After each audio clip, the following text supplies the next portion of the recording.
Kalau umat Kristiani membutuhkan sesuatu untuk kebutuhan agama mereka atau ingin merenovasi gereja-gereja mereka, hendaklah mereka dibantu bukan berupa hutang, tapi pemberian.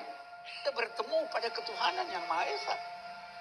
Iya, shalom bagi kita semua dimanapun kita berada saat ini, kiranya kita semua tetap berada dalam keadaan sehat dan apapun yang merupakan aktivitas kita sepanjang hari ini, kiranya Tuhan Yesus memberkati. Dan kembali berjumpa lagi di channel kita ini yaitu Zemayan Yasin. Terima kasih buat teman-teman semua dan juga para sahabat yang sudah mendukung perkembangan channel ini dengan setia. Dan kiranya kita tetap menggunakannya untuk menjadi berkat bagi semua orang. Nah, teman-teman, pada video kali ini saya membagikan kepada kita semua bagaimana tanggapan dari seorang profesor yang bernama Quraish Shihab, di mana dia merupakan ulama yang besar dan terkenal di tanah air ini, dan kita patut memberikan hormat kepadanya karena begitu luar biasanya wawasannya dalam menanggapi setiap peristiwa yang terjadi di negeri kita ini, khususnya pelarangan-pelarangan ibadah yang dilakukan oleh kelompok-kelompok anarkis, teman-teman ya, kelompok-kelompok intoleran. Dan dia mencoba membongkar surat perjanjian atau teks yang merupakan isi dari perjanjian nabi mereka terhadap orang-orang Kristen atau Nasrani. Bahwa kalau ada orang Kristen yang hendak membangun gerejanya, jangan dilarang, justru harus didukung dan harus dibantu, dan bantuan yang diberikan itu tidak boleh diharapkan balasan dari mereka. Nah, sebelumnya mari kita simak saja videonya yang berikut ini. Nulis perjanjian, menjanjikan bahwa kalian akan saya bela sebagaimana saya membela keluarga dekat saya.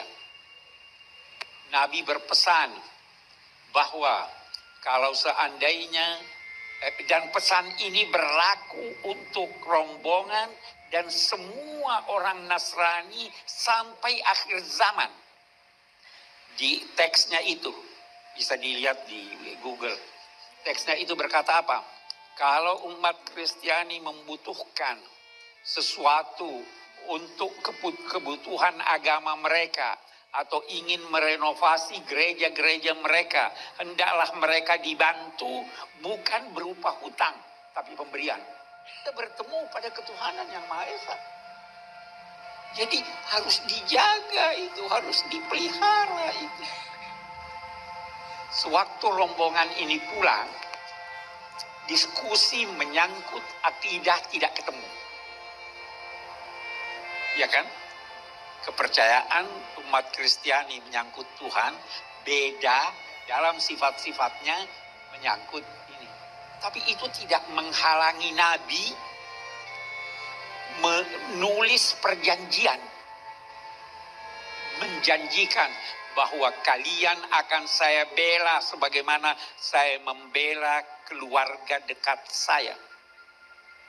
Nabi berpesan bahwa kalau seandainya, dan pesan ini berlaku untuk rombongan dan semua orang Nasrani sampai akhir zaman. Di teksnya itu, bisa dilihat di Google. Teksnya itu berkata apa? Kalau umat Kristiani membutuhkan sesuatu untuk kebutuhan agama mereka, atau ingin merenovasi gereja-gereja mereka, hendaklah mereka dibantu bukan berupa hutang, tapi pemberian. Ada itu. Kalau seandainya ada seorang Muslim yang ingin menikahi seorang wanita Nasrania, maka dia boleh menikahinya dengan syarat tidak memaksanya, dan dengan syarat harus seizin keluarganya. Dan kalau dia telah menikah, maka tidak boleh diganggu-gugat ajaran agamanya. Dia dipersilahkan untuk melaksanakan ajaran agamanya. Itu yang diajarkan Nabi. Sampai akhir zaman, Be. Sampai akhir zaman, sampai sekarang dan yang akan datang. Abi membawa itu teksnya tadi, Nalia. Ada bawa teksnya. Perjanjian.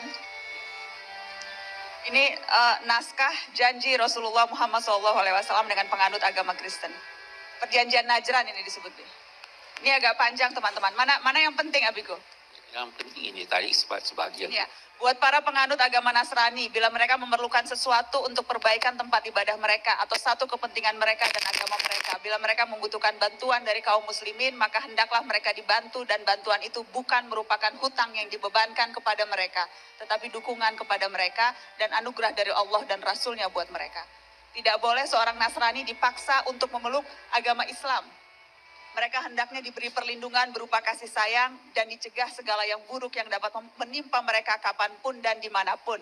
Demikian janji Rasulullah Muhammad SAW sampai akhir zaman.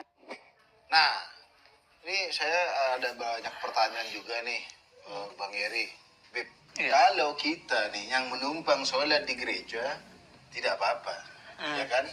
Malah orang mungkin, wah toleransi, tidak akan ada masalah. Tapi apabila Bang Yeri yang beribadah numpang di masjid kita, jangan kan di masjid. Bang Yeri dan teman-teman beribadah di rumahnya saja, di ruko, di rumah dibubarin. Jadi tolong kepada teman-teman umat Islam, sebenarnya tidak apa-apa menumpang di gereja. Tapi kan masjid, musola, semuanya ada. Di pom bensin, rest area, semuanya ada. Sedangkan gereja di tempat orang Kristennya sendiri tidak ada. Apalagi di rest area. Apabila sebuah rest area ada gerejanya, sudah pasti rest area murtad. Tidak ada yang mau berhenti di rest area itu. Sebenarnya Yang ada itu adalah Kristen area. Itu dia videonya teman-teman ya. Di tengah-tengah maraknya pelarangan ibadah, bahkan ada ancaman-ancaman kepada kaum minoritas khususnya, di mana viral kemarin yang terjadi di daerah Sumbar, bahkan ada seorang pria yang membawa golok ya untuk mengancam orang yang beribadah. Dan kita percaya bahwa mereka yang melakukan hal-hal yang anarkis itu adalah mereka sebenarnya yang tidak memiliki agama, apalagi mereka itu sebagai orang yang melakukan hal-hal yang jahat terhadap sesama manusia, dan justru itu mereka tidak mengenal kebenaran sebenarnya, apalagi mengenal kasih, karena kasih di dalam hati mereka tidak ada. Dan seperti apa yang disampaikan oleh Quraish Shihab teman-temannya, bahwa ada perjanjian antara nabi mereka dengan umatnya, bahwa kalau ada Kristen atau Nasrani yang membangun rumah ibadahnya itu harus dibantu. Berarti mereka yang selama ini kelompok-kelompok intoleran yang melarang ibadah, yang melarang pembangunan rumah ibadah, yang mempersekusi rumah ibadah, mereka lah yang sebenarnya melanggar perjanjian nabi mereka. Nah, artinya teman-teman, mereka tidak peduli apa yang menjadi perjanjian dari nabi mereka itu sendiri. Sebenarnya kalau sudah ada perjanjian, itu sebenarnya itu cukup mengikat hati mereka bahwa mereka itu tidak melanggar perjanjian itu. Tetapi pada faktanya, itu yang saya sampaikan tadi, karena memang mereka tidak mengenal kebenaran dan tidak mengerti arti agama yang sesungguhnya. Dan kita perlu maklumin saja, kita hanya menunggu ketegasan dari pemerintah saja supaya mereka bisa membereskan hal-hal atau tindakan-tindakan intoleran ini teman-teman. Jadi itu saja yang perlu saya sampaikan teman-teman ya. Biarlah ini menjadi satu peringatan bagi mereka khususnya yang berlaku anarkis, yang mempersekusi gereja, yang mengucilkan orang-orang yang beribadah. Biarlah ini menjadi peringatan bagi mereka, dan biarlah janji nabi mereka itu mengikat hati mereka, hidup mereka, supaya mereka tetap ingat ketika ada hal-hal yang tidak kita inginkan seperti pelarangan ibadah, biarlah mereka terus mengingat perjanjian nabi mereka. Jadi biarlah ini suatu peringatan bagi mereka, dan kita tetap berdoa bagi kaum intoleran ini supaya mereka itu bisa bertobat dan memiliki kasih dalam hati mereka. Dan kiranya damai sejahtera bagi mereka, bagi kita semua, itu menyertai kita mulai dari sekarang sampai selama-lamanya. Terima kasih buat teman-teman semua yang sudah menonton, dan kiranya Tuhan Yesus memberkati kita semua. Shalom.